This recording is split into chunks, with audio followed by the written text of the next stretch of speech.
Hello everybody, thank you for joining me. Today is the 85th birthday of Dr. Sheila Cassidy. Sheila Cassidy's written a number of helpful books on Christian spirituality, and many of them arising out of her experience of 20 years in palliative care, caring for the dying. But her first book, Audacity to Believe, was about her experience in Chile. Uh, Under the regime of General Pinochet, there was a violent repression of all opposition, and she was working in Chile at the time and treated some of those who were the victims of this violence. So the authorities arrested her, and she was subjected to a period of imprisonment, solitary confinement, and torture. She writes about this experience, and one particular occasion sticks in my memory because she talks about how angry she was with God for getting her into this situation and not getting her out of it, the injustice of it all. Here was she trying to do something helpful and creative, and she ends up in isolation in fear of her life. And she talks about her clenched fists banging on the wall of the cell, but talks about how gradually over time, as she reflected and meditated, those clenched fists became more like open hands. As she accepted her situation, she put everything into her trust in God, and somehow was able to find a peace.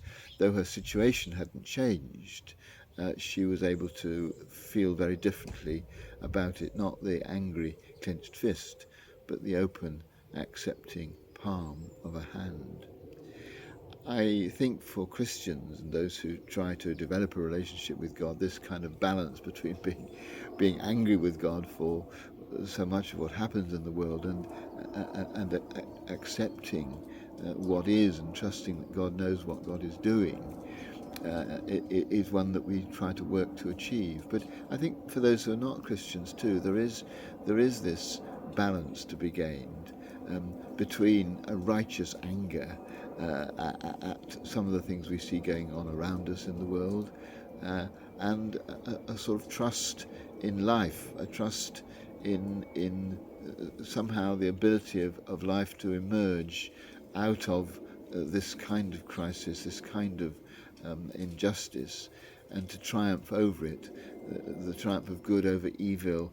It is something which, although it's hard sometimes to believe in it, even those who are not Christians find they want to cling on to. And I think today that's what I'm going to do, to try and not to deny the anger I feel at some of the things I hear about what's being said and done both in this country and around the world, but also to learn to somehow accept it.